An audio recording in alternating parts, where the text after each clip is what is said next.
ఇశ్రాయేలు శకునం లేదు. అరే గట్టిగా చెప్పండి. యాకోబులో మంత్రం లేదు. అరే యాకోబుకి అంత శక్తి ఉంటే, గొర్రెపిల్ల రక్తంతో కడగబడిన వాడికి అంత శక్తి ఉంటే, యేసయ్య రక్తంతో కడగబడిన మనకి ఇంకెంత శక్తి ఉండాలా? అందుకని బైబిల్ ఏమని రాస్తుందంటే, చనిపోయిన ఆత్మలు క్షణపాటు కాలంలో వెళ్తే పాతాళానికన్నా వెళ్తాయి, లేదా దేవుని దగ్గరికన్నా వెళ్తాయి. ఎంతసేపట్లో?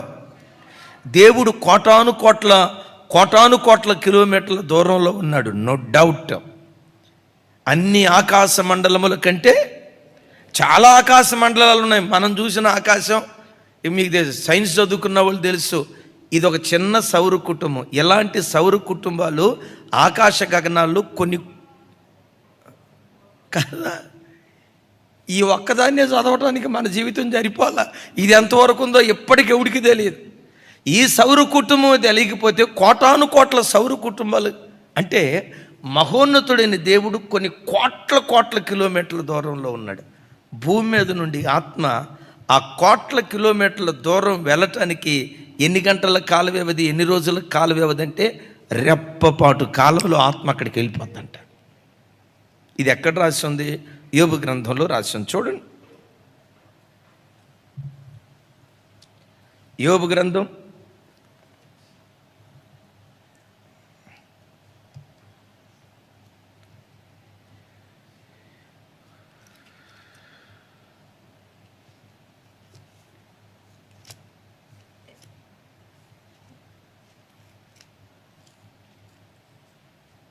21వ అధ్యాయం 13వ వచనం.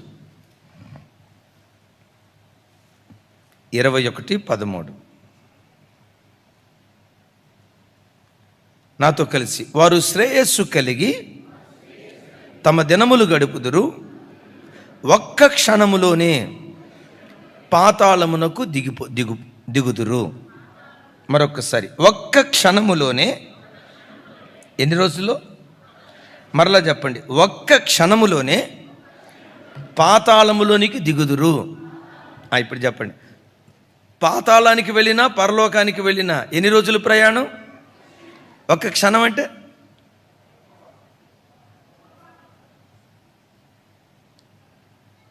రెప్పపాటు కాలం. ఒక క్షణం బైబిల్ ఇస్తున్న డెఫినేషన్ ఏంటంటే రెప్పపాటు కాలం. రెప్పపాటు కాలంలో వెళితే పరలోకానికన్నా వెళ్తారు, లేకపోతే. అయితే ఇప్పుడు గమనించండి, యేసుక్రీస్తు వారు చనిపోయిన తర్వాత శరీరమేమో సమాధి చేయబడింది, ఆత్మ దేవుని దగ్గరికి వెళ్ళింది కదా, రెప్పపాటు కాలంలో వెళ్ళింది కదా. మరి 3 రోజుల పాటు యేసయ్య ఆత్మ ఏం చేసింది? యేసయ్య ఆత్మ ఏం చేసింది? యేసయ్య ఆత్మ ఏం చేసిందో లేఖనాల్లో రాయబడిన చక్కటి మాట చూడండి. పేతురు పత్రిక, ఈ 3 దినాలు ప్రభువారు చేసిన ఓ దివ్యమైన మర్మయుక్తమైనటువంటి కార్యం. పేతురు మొదటి పత్రిక 3వ అధ్యాయం 19-20 వచనాలు. 19-20 వచనాలు అందరూ చూడండి. ఇక్కడ నుంచి కొంచెం మనసు పెట్టి శ్రద్ధగా వినండి. కొంచెం లోతైన విషయం మీరు వినబోతున్నారు. రైట్. ఆత్మ విషయములో బ్రతికింపబడి పాపం విషయములో ఒక్కసారే శ్రమపడిన. మరొక్కసారి ఆ మాట చూపించు తమ్ముడు. ఇందాక ఆత్మ విషయములో బ్రతికింపబడి పాపము విషయములో ఒక్కసారే శ్రమపడెను. ఇప్పుడు చెప్పండి, ఎన్నిసార్లు శ్రమపడ్డాడు యేసయ్య? చనిపోయింది ఎన్నిసార్లు? సమాధి చేయబడింది ఎన్నిసార్లు? సిలువ వేయబడింది ఎన్నిసార్లు? పునరుద్ధానుడై సత్శరీరుడిగా ఆత్మస్వరూపిగా సంచరిస్తుంది ఎంతకాలం? శ్రమ ఒక్కరోజే, పునరుద్ధానపు శక్తి యుగాయుగాలు ఉంది. యేసయ్యకి మహిమ కలుగును గాక. సరే, 20వ వచనం నాతో కలిసి, దేవుని దీర్ఘశాంతము ఇంకా కనిపెట్టుచుండునప్పుడు పూర్వము నోవాహు దినములలో ఓడ సిద్ధపరుచుచుండగా అవిధేయులైన వారి యొద్దకు, అనగా చెరలోనున్న ఆత్మల యొద్దకు ఆయన ఆత్మస్వరూపిగానే వెళ్ళి వారికి ప్రకటించెను. ఇప్పుడు చూడండి, ఈ 3 దినాలు తండ్రి అయిన దేవుడు ఎందుకు మౌనంగా ఉన్నాడు? యేసయ్య చేయాలని పరలోకపు తండ్రి ఏమంటారు, పరలోకపు తండ్రి రచించిన ఆ బృహత్తరమైనటువంటి ప్రణాళిక ఏంటి? ఈ 3 దినాలు యేసయ్య ద్వారా ఎలాంటి దివ్యమైన సేవ జరిగించాలని అనుకున్నారు? ఆయన సశరీరునిగా భూమి మీద ఉన్న దినాల్లో 3.5 సంవత్సరాలు సశరీరునిగా భూమి మీద సంచరించారు. పరలోకపు తండ్రిని గురించి ప్రకటించారు. చనిపోయిన తర్వాత 3 రోజులు ఉంది చూసారా, చెరలోనున్న ఆత్మల యొద్దకు వెళ్ళి వారికి యేసుక్రీస్తు వారి శిలువ బలియాగాన్ని గురించి వారికి ప్రకటించాడట. ఎవరి యొద్దకు వెళ్ళాడు? ఆ చెరలోనున్న ఆత్మల యొద్దకు శరీరధారిగా వెళ్ళాడా, ఆత్మస్వరూపిగా వెళ్ళాడా? ఇప్పుడు యేసయ్య ఆత్మస్వరూపి అయింది ఎప్పుడు? శరీరములో నుండి వేరైపోయింది. శరీరంలో నుంచి వేరైంది ఎప్పుడు? శిలువ శ్రమలకు అప్పగించబడి శిలువ మీద చంపబడినప్పుడు. ఇప్పుడు శరీరమేమో సమాధిలోకి వెళ్ళిపోయింది, ఆత్మేమో పరలోకపు తండ్రి దగ్గరికి వెళ్ళి ఆ పరలోకపు తండ్రి యొద్ద నుంచి ఆజ్ఞను పొందుకొని వెంటనే చెరలోనున్నటువంటి ఆత్మల యొద్దకు ఆత్మస్వరూపిగా యేసయ్య వెళ్ళి 3 రోజుల పాటు చెరలోనున్న ఆత్మలకు దేవుని వాక్యాన్ని ప్రకటించాడు యేసుక్రీస్తు ప్రభువారు. చప్పట్లు కొడుతూ స్తోత్రాలు చెప్దాం. మీ అందరిని అడుగుతా, ఆ 3 రోజులు యేసయ్య ఎక్కడున్నారు? ఆ 3 రోజులు యేసయ్య ఎవరికి వాక్యాన్ని ప్రకటించాడు? ఎవరి చెరలోనున్న ఆత్మలు. బాగా గమనించండి. ఈ ఆత్మలు ఎక్కడున్నారంట అంటే, చెర అంటంతో మనకు వెంటనే గుర్తొచ్చేది ఏంటంటే జైలు. అట్లాగని వీళ్ళు జైల్లో ఉన్న ఆత్మలు కాదు, మెట్టుకు చెరలోనున్న ఆత్మలు. దీని గురించి మీకు వివరణ చెప్పాలంటే, పరిశుద్ధ గ్రంథమైన బైబిల్ 66 పుస్తకాలు కదా. పరిశుద్ధ గ్రంథమైన బైబిల్ని 2 భాగాలుగా విభజిస్తారు. ఒకటి పాత నిబంధన, రెండవది కొత్త నిబంధన. పాత నిబంధనలో చనిపోయినటువంటి వ్యక్తులు, భక్తి కలిగిన వాళ్ళు కానీ భక్తి లేని వాళ్ళు కానీ, వీళ్ళందరూ ఎక్కడుండేవాళ్ళు అంటే మృతుల లోకంలో ఉండేవాళ్ళు. చెప్పండి, ఎక్కడుండేవాళ్ళు? దీనికి కొన్ని రెఫరెన్స్లు టకాటకా ఇస్తాను, అందరూ చూడండి ఒకసారి. ఆదికాండం 25వ అధ్యాయం, అందరూ చూడాలి. ఆదికాండం 25వ అధ్యాయం 8వ వచనం, చిన్న త్వరగా.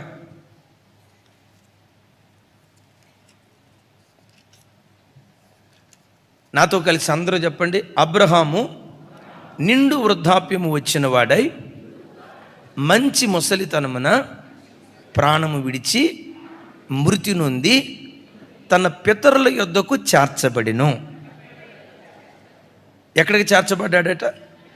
సేమ్ అదే మాట రాసి ఉంటుంది ఇస్సాకును గురించి 35వ అధ్యాయం 29వ వచనం.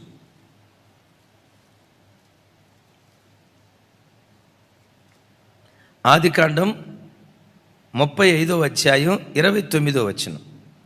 నాతో కలిసి. ఇస్సాకు కాలము నిండిన వృద్ధుడై ప్రాణము విడిచి మృతి నొంది తన పితరుల యొద్దకు చేర్చబడిను.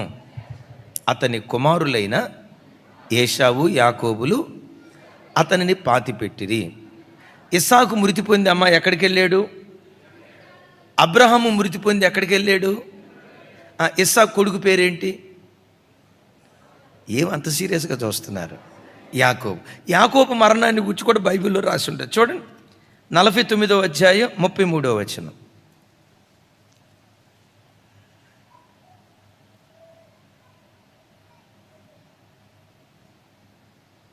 యాకోబు తన కుమారులకు ఆజ్ఞాపించుట చాలించి మంచం మీద తన కాళ్ళు ముడుచుకొని ప్రాణము విడిచి తన స్వజనుల యొద్దకు చేర్చబడెను.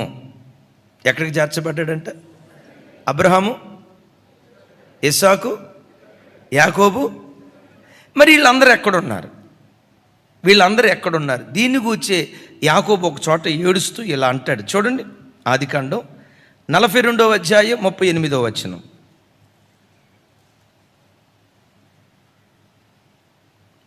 42వ అధ్యాయం 38వ వచనం. నాతో కలిసి చెప్పండి. మీరు పోవు మార్గమున ఇతనికి హాని సంభవించిన యొడల నెరసిన వెంట్రుకలు గల నన్ను మృతుల లోకములోనికి దుఃఖముతో దిగిపోవునట్లు చేయుదురని చెప్పాను. ఏ లోకం అంటది? చెప్పాలి. మృతుల లోకమునకు ఎక్కిపోదును అన్నాడా, దిగిపోదును అన్నాడా? అంటే మృతుల లోకం పైన ఉన్నట్ట, కింద ఉన్నట్ట? ఎక్కడుందో అంత కరెక్ట్గా నేను చెప్పలేను. చాలామంది భూమిలో ఉందని అని అంటారు. సో రైట్, దాన్ని అట్లా మనం ప్రక్కన పెడదాం. మెట్టుకు ఇక్కడ ఏమని రాస్తుంది? మృతుల లోకమునకు నేను దిగిపోదును అంట. అంటే చనిపోయిన వాళ్ళందరూ, అబ్రహాము పితరుల దగ్గరికి వెళ్ళాడు, తన పితరుల దగ్గరికి వెళ్ళాడు. ఇస్సాకు తన పితరుల దగ్గరికి వెళ్ళాడు. యాకోబు తన స్వజనుల దగ్గరికి వెళ్ళాడు అని అన్నాం కదా. వీళ్ళందరూ ఎక్కడున్నారు? మృతుల లోకంలో ఉన్నారు. మెట్టుకు మృతుల లోకం పైన ఉందా, కింద ఉందా? మృతుల లోకమునకు దిగిపోయిరి. సేమ్ ఇదే మాట యాకోబు మరో చోట అంటాడు. చూడండి, 44:29.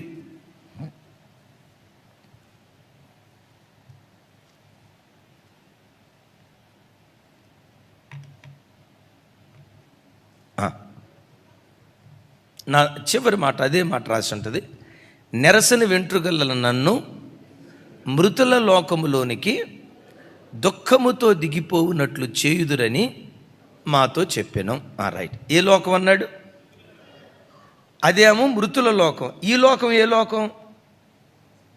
అరే, మనం ఉన్న లోకం ఏ లోకం? మా లోకం కాదో, మనం ఉన్న లోకం భూలోకం. ఆ లోకం ఏ లోకం?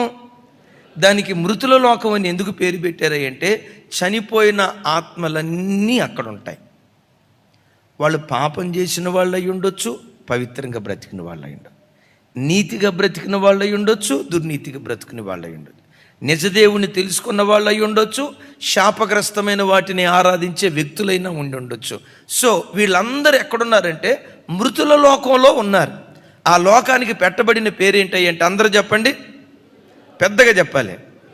ఆ లోకానికి పెట్టబడిన పేరేంటంటే మృతుల లోకం. అయితే మృతుల లోకంలో 2 కంపార్ట్మెంట్లు ఉన్నాయి. 2 కంపార్ట్మెంట్లు ఉన్నాయి. ఒకటేమో యాతనను అనుభవించే స్థలం, రెండవదేమో విశ్రాంతిని అనుభవించే స్థలం. ఈ రెండిటికి మధ్యలో ఒక పెద్ద అగాధం. మొత్తానికి ఆ లోకం అంతటికి పెట్టబడిన పేరేంటి? అరే, పెద్దగా చెప్పండి. చెప్పాలి. మృతుల లోకం. మృతుల లోకంలో ఎన్ని కంపార్ట్మెంట్లు ఉన్నాయి? ఇప్పుడు మన ఇల్లు ఉందండి, మన ఇంట్లో ఒకటే గది ఉంటుందా, 2-3 గదులు ఉంటాయా? ఇదిగో ఏసీ ఉన్న ఇల్లు, ఏసీ ఉన్న రూమ్ ఉంటుంది. ఉందా ఏసీ? ఏసీ రూమ్కి అంత దూరాన వంటగది ఉంటుంది. వంటగది దగ్గర ఏముంటుంది? అక్కడ కూడా ఏసీ పెట్టుకుంటారా? అక్కడేమో మంట, ఇక్కడేమో ఏసీ. ఒకే ఇల్లు, ఇక్కడ ఏసీ ఉంది అంత దూరాన. అట్లాగే మృతుల లోకం కూడా 2 భాగాలుగా ఉంటుంది. ఒకటేమో విశ్రాంతి పొందుతున్న స్థలం, అదే అబ్రహాము యొక్క రొమ్ము. ఇంగ్లీష్లో రాసి ఉంటుంది ప్యారడైజ్ అని రాసి ఉంటుంది. విన్నారా? అదే అబ్రహాము రొమ్ము, దానికి పెట్టబడిన పేరు ప్యారడైజ్. ఇప్పుడు చెప్పండి, అబ్రహాము తన స్వజనుల దగ్గరికి వెళ్ళెను అని రాసింది. అబ్రహాము యొక్క స్వజనుడు ఎవరు? నోవాహు. నోవాహు ఎక్కడున్నాడు? యాతన పడే స్థలంలో ఉన్నాడా, విశ్రాంతి పొందే స్థలంలో ఉన్నాడా? ఇస్సాకు తన పితరుడి దగ్గరికి వెళ్ళాడు. ఇస్సాకు పితరుడు ఎవరు?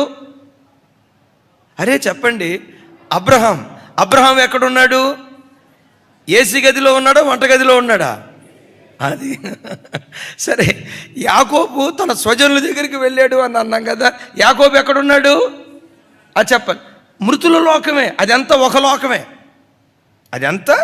ఒక లోకమే, మృతుల లోకం. ఆ మృతుల లోకంలో 2 కంపార్ట్మెంట్లు. ఒకటి విశ్రాంతి పొందుతున్న స్థలం, అదే ప్యారడైజ్. తెలుగులో చెప్పాలంటే అబ్రహాము భుజం, అబ్రహాము రొమ్ము. పేదలాజరు ఎక్కడ అనుకొని ఉన్నాడు? ధనవంతుడు ఎక్కడున్నాడు? పేదలాజరు పక్కన ఉన్నాడా? ఆడి కంపార్ట్మెంట్ వేరు. ఇప్పుడు ట్రైన్లో కూడా గమనించండి, మొత్తం నానాజాతి సమితి సమకూడే భోగి ఒకటి ఉంటుంది. అందరూ అది ఎక్కొచ్చు. ఏసీ కోచ్లు ఉంటాయి చూసారా? రిజర్వ్డ్.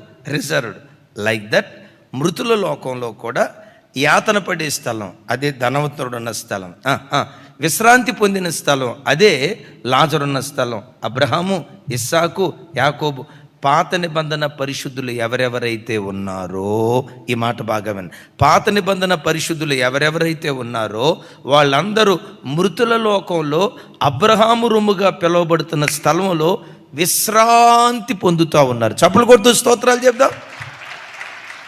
అది ఎప్పటి వరకు? పాత నిబంధన వరకే. ఇప్పుడు యేసుక్రీస్తు వారు ఎక్కడికి వెళ్ళారంటే మృతుల లోకంలో ఉన్న అబ్రహాము భుజంగా పిలువబడుతున్న ఆ స్థలానికి వెళ్ళాడు. ఇప్పుడు మీరు అనొచ్చు, మరి దానికి శర అనే పేరు ఎందుకు పెట్టినారు? శర అనే పేరు ఎందుకు పెట్టారండి? చెర అంటే దాని అర్థం సింపుల్, ఏమీ లేదు. ఇదిగో ఈ సర్కిల్లో మీరు ఉండాలి. ఇప్పుడు జైలు అంటే జైలుని చెరసాలే అంటారు కదా. అంటే జైలు అంతా చిన్న గదిలాగా ఇట్టాగే ఉంటుందా? ఇట్టాగే ఉంటుందా? మీకు తెలుసా, చెంచులగూడ జైలు 100 ఎకరాలంట. మనిషి ఇచ్చి కూడా లేదు. అయితే దాన్ని చెర అంటారు. అయితే ఆ ఖైదీ ఎంత తిరిగినా ఆ సరిహద్దులోనే తిరగాల, ఈ 100 ఎకరాల్లోనే తిరగాల. ఈ మృతుల లోకంలో పరిశుద్ధులున్న స్థలాన్ని కూడా చెర అని అనటానికి కారణం ఏంటంటే, అంటాడు కదా ధనవంతుడు, అయ్యా పేద లాజర్ని కాస్త అట్లా పంపించి ఒక్క సొక్క చాలు అయినా నా బ్రతుకు ధన్యమైపోద్దంటే యేసయ్య అక్కడేమన్నారు? వాళ్ళకి వీళ్ళకి మధ్యలో అగాధం, సరిహద్దు, ఇటు వాళ్ళు అటు, అటు వాళ్ళు ఇటు రావటానికి కుదరదు, గీత ఉంది అని అన్నారు చూసారా? సో ఒక బౌండరీలో ఉన్నారు, అది చెర. ఇప్పుడు వాళ్ళ దగ్గరికి ఏసై వెళ్ళి ఏం చేశారు?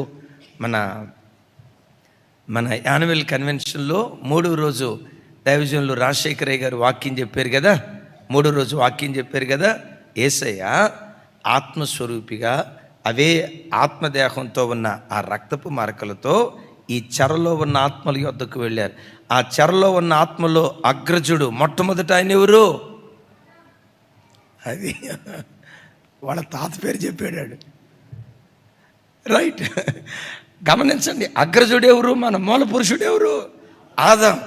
ఆదాం దగ్గరికి వెళ్ళాడు. గమనించండి, ఆ మృతుల లోకంలో విశ్రాంతి కలిగిన స్థలంలో ఆ రూపాన్ని అంతకు మునిపి ఎవరు చూడలా. ఆదాం చూస్తున్నాడు, అయ్యా నువ్వెవరు అయ్యా? ఏంటయ్యా ఈ రక్తపు మరకలో ఒంటి నిండా ద్రాక్ష గానుగు తొక్కినవి అని వల్ల ఏంటయ్యా ఈ రక్తపు మరకలో, ఏంటి ఇలా కనపడుతున్నావు, ఎవరు నువ్వు అంటే అక్కడ అన్నారంటే యేసయ్య, ఆదామా నేనెవరో నీకు తెలీదయ్యా, నువ్వెవరివో. ఏదేం తోటలో నువ్వు తప్పు చేసినప్పుడు, నువ్వు దిగంబరివైనప్పుడు చర్మపు చొక్కాయి నీకు తొడిగేమే. అవును తొడిగారు. ఆ చర్మం ఎక్కడి నుంచి వచ్చింది? ఏముందయ్యా? పొట్టేలు. ఆ పొట్టేలు ఎవరో తెలుసా? నీ స్థానంలో వధించబడిన ఆ పొట్టేలు నేనే. వెంటనే ఆదాము యేసయ్య పాదాల మీద పడి, అయ్యా గొర్రెపిల్ల రక్తంతో కాదు, నీ రక్తంతో ఇప్పుడు నన్ను కడిగయ్యా, నీ రక్తంతో నన్ను కడిగయ్యా అని ఎప్పుడైతే ఆదాము పశ్చాత్తాపడి యేసయ్య పాదాల మీద పడ్డాడో, చెరలో ఉన్న ఆ ఆత్మను ఇప్పుడు 3వ ఆకాశానికి యేసుక్రీస్తు వారు పునరుద్ధానపు దినాన తీసుకుని వెళ్ళాడు. Praise the Lord. అది ఎలాగో నేను నెక్స్ట్ విషయం చెప్తాను. రైట్, అబ్రహాం పశ్చాత్తాపడ్డారు, యేసయ్య పాదాల మీద పడ్డారు. అబ్రహాం తర్వాత ఎవరు? అసలు అబ్రహాం కాడికి ఆడకొచ్చాం, ఆదాం కాడికి అది ఉంది. ఆదాం అయిపోయింది. ఆదాం తర్వాత ఎవరు? నోవాహు ఉన్నాడు కదా. నోవా జలప్రలయం నుంచి నువ్వు తప్పించబడిన తర్వాత బలిపీఠం కట్టావు కదా. కట్టానయ్యా. బలిపీఠం మీద బలి పశువును అర్పించావు కదా. అర్పించానయ్యా. ఆ నైవేద్యాన్ని ఆగ్రహించి దేవుడు నిన్ను ఆశీర్వదించాడు కదా. ఆశీర్వదించాడయ్యా. నీవు కట్టిన బలిపీఠం మీద అర్పించబడిన ఆ బలి పశువు ఎవరో తెలుసా? నేనే. అబ్రహమా, నీ కుమారుడు ఇస్సాకుకు ప్రతిగా ఆ పొదలో, మొండల పొదల్లో చిక్కుకున్న పొట్టేలు ఉందే, ఆ పొట్టేలు ఎవరో తెలుసా? నేనే. ఇశ్రాయేలు ప్రజలారా, కోటాను కోట్ల ఇశ్రాయేలు ప్రజలు అక్కడ ఉన్నారు. ఇశ్రాయేలీలారా, మీరందరూ ఐగుప్తు దాస్యత్వంలో దాసులుగా ఉన్నప్పుడు పస్కా గొర్రెపిల్ల రక్తంతో మీరు విమోచించబడ్డారు కదా. అవునయ్యా, విమోచించబడ్డాం. ఆ రక్తం మా ద్వారబంధాలకు పూసుకున్నాం, మాకు విడుదల కలిగింది అయ్యి అంటే అప్పుడు యేసయ్య అన్నారు, ఆ పస్కా గొర్రెపిల్ల ఎవరో తెలుసా? నేనే. అప్పుడు యావత్ ఇశ్రాయేలు సంతతి ప్రత్యక్ష గుడారం దగ్గర, సొలొమోను మందిరం దగ్గర, హేరోదు మందిరం దగ్గర బలులు అర్పించేవాళ్ళు కదా. ఆ బలిపీఠ మీద పొట్టేలు అర్పించేవాళ్ళు కదా. ఆ పొట్టేలు నేనే అని ఎప్పుడైతే చెప్పారో, ఆదాము కాలం మొదలుకొని యేసుక్రీస్తు వారి శిలువ మరణం ఆ 3 దినాల వరకు ఎంతమంది దేవుని ప్రజలైతే చనిపోయి మృతుల లోకంలో విశ్రాంతి స్థలములో ఉన్నారో వాళ్ళందరికీ ప్రభు 3 రోజులు సువార్త చెప్పాడు. Praise the Lord. అందుకని పేతురు గ్రంథంలో చూస్తాం కదా, వారికి ప్రకటించెను. చెప్పండి, ఇప్పుడు మనకేం చేయబడుతుంది? మనకు ప్రకటించబడుతున్నట్లుగానే యేసయ్య చనిపోయిన తర్వాత ఆయన ఆత్మ మృతుల లోకంలోకి వెళ్ళి ఆయన శిలువ బలియాగాన్ని గూర్చి ప్రకటించారు. హెబ్రీ గ్రంథంలో అదే మాట్లాడతాడు. చూడండి, ఆ మాట విని అనేక మంది పశ్చాత్తాపడి ప్రభు తట్టు తిరిగారు. హెబ్రీలకు రాసిన పత్రిక అందరూ చూడాలి, 9వ అధ్యాయం 15వ వచనం.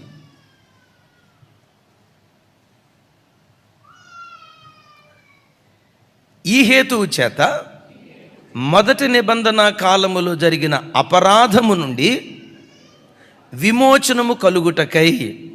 అందరూ నాతో కలిసి ఓకే, మీరు బైబిల్ చూస్తాను, నా తట్టు చూస్తున్నావు, ఈ మాట చెప్పండి ఒకసారి. ఈ హేతువు చేత మొదటి నిబంధన కాలములో జరిగిన అపరాధము నుండి విమోచన కలిగింది. మరొకసారి, మొదటి నిబంధన కాలములో జరిగిన అపరాధము నుండి విమోచన కలిగింది. మొదటి నిబంధన కాలంలో ఏం జరిగిందట చెప్పాలి. మొదటి నిబంధన కాలంలో ఏం జరిగిందట? అపరాధం. ఆ మొదటి నిబంధన కాలం ఏది? పాత నిబంధన. రైట్. మొదటి నిబంధన కాలం ఏది? పాత నిబంధన. మరలా చెప్పండి, మొదటి నిబంధన కాలంలో ఏం జరిగిందట? అపరాధం. ఆ అపరాధం యేసుక్రీస్తు రక్తము ద్వారా ఆ అపరాధానికి విమోచన కలిగింది. ఎక్కడా? యేసయ్య మృతుల లోకంలోకి వెళ్ళి సువార్తను ప్రకటిస్తే ఆ సువార్తను ఎంతమంది అయితే పాత నిబంధన పరిశుద్ధులు అంగీకరించి క్షమాపణ కోరుకున్నారో వాళ్ళందరి పాపములకు విమోచన కలుగు చేశాడు ఈ 3 దినాలు శిలువ బలియాగము తర్వాత. చప్పలు కొట్టు స్తోత్రాలు చెప్దాం. దీని గూర్చి అపోస్తులైన పౌలు గారు మాట్లాడుతూ అంటాడు, ఎఫెసీయులకు రాసిన పత్రిక చూడండి, 4వ అధ్యాయం 8-9 వచనాలు. 8-9 వచనాలు. అందుచేత ఆయన ఆరోహణమైనప్పుడు చెరను చెరగా పట్టుకొని పోయి మనుషులకు ఈవులను అనుగ్రహించనని చెప్పబడి ఉన్నది. ఆరోహణం ఆయన అనగా ఆయన భూమి యొక్క క్రింద భాగములకు దిగిననియు అర్థమిచ్చుచున్నది కదా. సో ఈ మాటను బట్టి చాలామంది భక్తులు ఏమంటారంటే మృతుల లోకం భూమి లోపట ఉంది. ఆ మృతుల లోకంలో 2 కంపార్ట్మెంట్లు ఉన్నాయి. ఒకటి యాతన పెట్టబడే స్థలం, 2 విశ్రాంతి పొందే స్థలం. ఈ 2 ప్రక్క ప్రక్కనే ఉన్నాయి, కానీ వీటి మధ్యలో ఏముంది? అగాధం ఉంది. సో ఈ విశ్రాంతి పొందుతున్న ఆత్మల యొద్దకు యేసయ్య వెళ్ళి 3 దినాలు సువార్త ప్రకటించిన తర్వాత ఈ చెరలో ఉన్న ఆత్మలను చూడండి నా వైపు. ఈ చెరలో ఉన్న ఆత్మలను యేసయ్య మృతుల పునరుద్ధానపు దినాన చెరను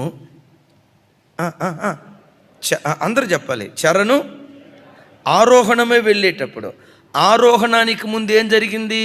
అవరోహణం జరిగింది. అవరోహణం అంటే తెలుసు కదా. అరే రే రే రే అందుకనే చదువుకునేటప్పుడు సరిగ్గా చదువుకుంటే ఆరోహణ క్రమం, అవరోహణ క్రమం. అవరోహణం అంటే దిగటం, ఆరోహణం అంటే గమనించండి. ఆరోహణానికి ముందేం జరిగింది? అవరోహణం. ఎక్కడికి దిగాడు ఆయన? మృతుల లోకములోనికి దిగి చెరలో ఉన్న ఆత్మలకు వాక్యాన్ని ప్రకటించి ఆ చెరలో ఉన్న ఆత్మలను చెరను చెరగా చెప్పాలి, చెరను అందరూ చెప్పాలి, చెరను చెరగా కొనిపోయి ఆయన ఆరోహణమయ్యాడట. Praise the lord. ఇప్పుడు ఒక్క మాట, ఆరోహణమైపోయిన ఆత్మలు, చెరలో నుంచి విడిపించబడిన ఆత్మలు పరలోకంలో ఉన్నారా? ఎక్కడున్నారు? ఏమండి? ఏదో ఒక రాయండి, తగిలితే తగిలింది, లేకపోతే లేదు. ఇందులో తప్పు ఒప్పులేం లేవు. అమ్మా చెరలో నుంచి విడిపించబడిన ఆత్మలు పరలోకంలో ఉన్నారా, మరొక స్థలంలో ఉన్నారా?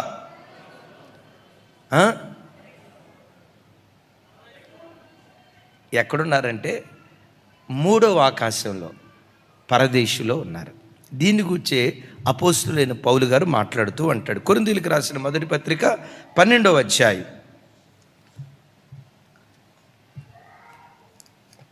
కొరింథీయులకు రాసిన మొదటి పత్రిక 12వ అధ్యాయం.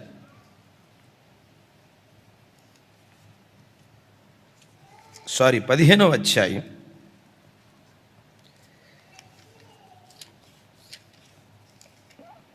కొరింథీయులకు రాసిన రెండవ పత్రిక 12వ అధ్యాయం 2-3 వచనాలు. 2-3 వచనాలు నాతో కలిసి. కొరింథీయులకు రాసిన రెండవ పత్రిక తమ్ముడు, రెండవ పత్రిక 12వ అధ్యాయం 2-3 వచనాలు. అమ్మా కొంచెం ఆ మైక్ ఆపండి తల్లే. క్రీస్తునందున్న ఒక మనుషుని నేను ఎరుగుదును. అతడు 14 సంవత్సరముల క్రిందట మూడవ ఆకాశమునకు కొనిపోబడెను. అతడు శరీరముతో కొనిపోబడినో, శరీరము లేకయే కొనిపోబడినో అది నేను ఎరుగను, అది దేవునికే తెలియను. 3వ వచనం. అట్టి మనుషుణ్ణి నేను ఎరుగుదును, అతడు పరదైసిలోనికి కొనిపోబడి వచింప సఖ్యము కాని మాటలు వినెను. ఆ మాటలు మనుషుడు పలకకూడదు. నా వైపు చూడండి. 2-3 వచనాల్లో ఉన్న మాటలు ఏంటంటే పౌలు గారు ఏమంటాడు? మూడవ ఆకాశానికి కొనిపోబడెను అంటాడు. ఎన్నో ఆకాశం చెప్పాలి, అందరూ చెప్పాలి. 3వ వచనంలో ఏమంటాడు? పరదేశికి కొనిపోబడెను అంటాడు. అంటే ఇప్పుడు చెప్పండి, మూడవ ఆకాశానికి పెట్టబడిన పేరేంటి? అది పరదేశే కానీ పరలోకం కాదు. ఇప్పుడు మరలా అడుగుతా, పరదేశ్ ఇప్పుడు ఎక్కడుంది? భూమి లోపట ఉందా, మూడవ ఆకాశంలో ఉందా? చెప్పాలి. ఇప్పుడు మృతుల లోకం, పాపం చేసిన వాళ్ళు, పరిశుద్ధంగా బ్రతికిన వాళ్ళు అందరూ ఇప్పుడు కలిసి ఒకే చోట ఉన్నారా? పాత నిబంధనలాగా ఇప్పుడు వేరైపోయింది. మృతుల లోకంలో నుంచి నీతిగా బ్రతికిన పాత నిబంధన పరిశుద్ధులను యేసయ్య తన రక్తము ద్వారా వాళ్ళని విమోచించి చెరను చెరగా కొనిపోయి మధ్యాకాశానికి తీసుకెళ్ళాడు. మధ్యాకాశం అంటే మూడవ ఆకాశం. మూడవ ఆకాశానికి పెట్టబడిన పేరేంటి అంటే అందరూ చెప్పాలి, చెప్పాలి. ఇప్పుడు చెప్పండి. పాత నిబంధన పరిశుద్ధులు కానీ, అపోస్తులైన పౌలు వారు కానీ, పేతురు వారు కానీ ఇప్పుడు ఎక్కడున్నారు? వాళ్ళు చెప్పాలి. ఇప్పుడు ప్రస్తుతం వాళ్ళ పరదేశంలో ఉన్నారు. ఎప్పటి వరకు వాళ్ళు పరదేశంలో ఉంటారో తెలుసా?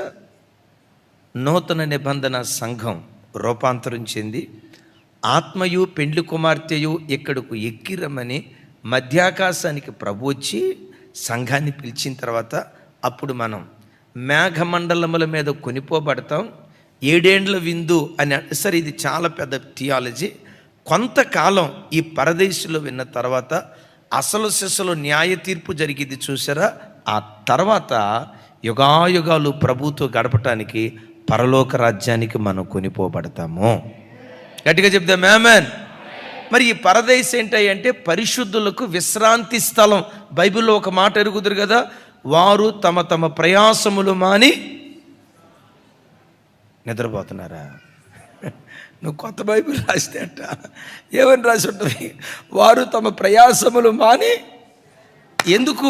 అందుకని చూడండి, మన సమాధిలో వాటి మీద ప్రభునందు నిద్రించను, ప్రభునందు నిద్రించను, ప్రభునందు నిద్రించను. ప్రపంచంలో ఈ పదజాలన్నీ వాడేది భూమి మీద ఒక క్రైస్తవుడు మాత్రమే. ఎందుకో చెప్పమంటారా? క్రైస్తవునికి చావు మరణం కాదు, అది ఒక నిద్ర. ఎందుకు మన మరణాన్ని నిద్రతో పోల్చారో తెలుసా? ఒక మనిషి భూమి మీద ఉన్న దినాల్లో ప్రశాంతతను అనుభవించేది ఎప్పుడు?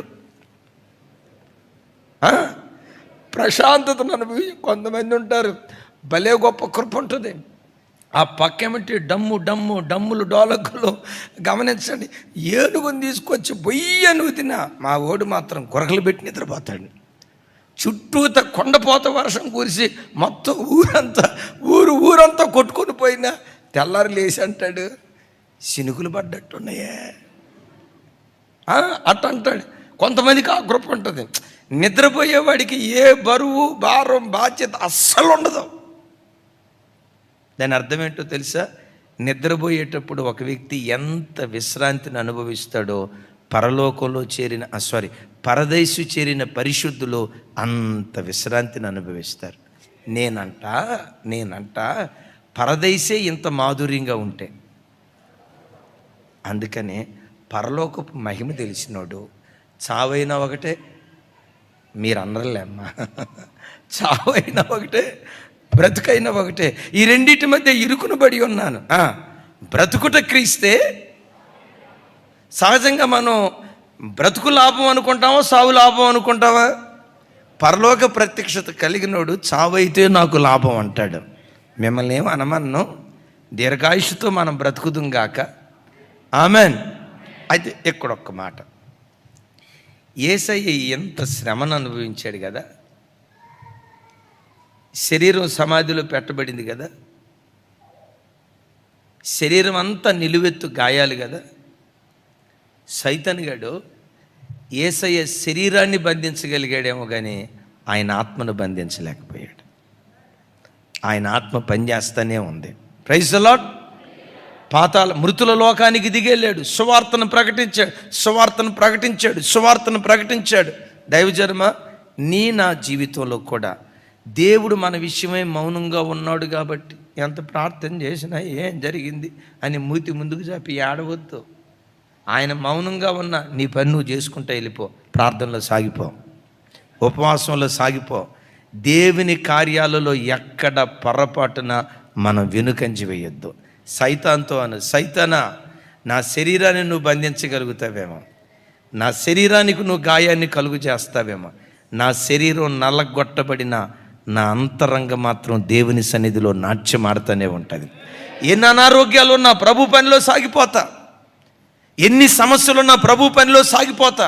ఎన్ని అవమానాలు వచ్చినా, ఎన్ని నిందలు వచ్చినా, ఎన్ని తిరస్కారాలు వచ్చినా, చివరికి దేవుని న్యాయ తీర్పు ఎదుట నాకు న్యాయం దొరక్కపోయినా, నా ప్రార్థనకు ప్రతిఫలం రాకపోయినా, నా విశ్వాసానికి ప్రతిఫలం రాకపోయినా, నా భక్తికి తగిన దీవెన దేవుడు ఇయ్యకపోయినా, నేను చేసిన భక్తి ఉన్నతంగా ఉంటే దేవుడు నాకు ఇచ్చిన ప్రతిఫలం అలాంటి పరిస్థితుల్లో ఉన్నా, సైతానా, నా శరీరాన్ని నువ్వు బంధించగలిగేవేమో కానీ నా ఆత్మను బంధించలేవు. నా శరీరం అంతా రోగాల పుట్టైన యేసయ్య అరికాలు నుంచి నడినెత్తి వరకు, నిన్న విన్నాం కదా, యేసయ్య శరీరం మీద ఎన్ని గాయాలు ఉన్నాయి అంటారు తల్లి? 5480 గాయాలు ఉన్నాయట. ఇన్ని గాయాలు పెట్టుకొని యేసయ్య ఏడవల. ఎంత అవమానం జరిగితే యేసయ్య కృంగిపోలా. ఎలాంటి పరిస్థితుల్లో కూడా ప్రకటించే పనిలో ఆగిపోను, సాగిపోతూనే ఉంటానని అలా సాగిపోతూ దివ్యమైన పరిచర్య చేశాడు. ఎప్పుడైనా దేవుడు నీ విషయంలో మౌనంగా ఉన్నాడని నువ్వు మౌనంగా ఉండొద్దు. సైతాన్ అంటాడు, ఇంకేం ప్రార్థన చేస్తావు ఆపే, ఇంకేం చర్చికెళ్తావు ఆపే, ఇంకెందుకు దేవునికి దశమ భాగం ఇస్తావు ఆపే, ఎందుకు ఈ ఉపవాస ప్రార్థనలో ఈయన చేసినా ఏమరిగింది ఆపేయి అని సైతాన్ గాడు అంటాడు. నువ్వు అనాల్సిన మాట ఏంటో తెలుసా?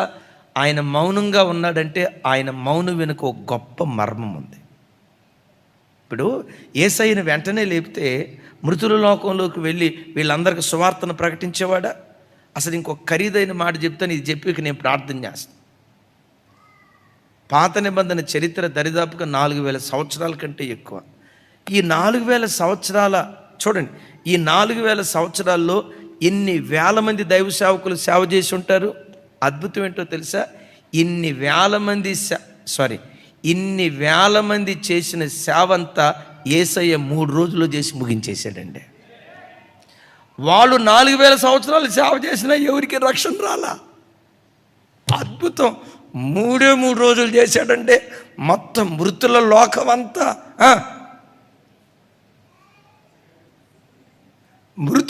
నేనంట 4,000 సంవత్సరాలు ఏలియా చేశాడు, ఎలీషా చేశాడు, గిద్యోను చేశాడు, యెఫ్తా చేశాడు, సంసోను అన్నయ్య చేశాడు, మోషే, అహరోను, మిరియాము చేశారు, నోవాహు చేశాడు. ఎంతోమంది ప్రవక్తలు ప్రవచించారు. కాదు ఒకళ్ళు కాదు, నాతాను, ఇంతమంది చేశారు కదా.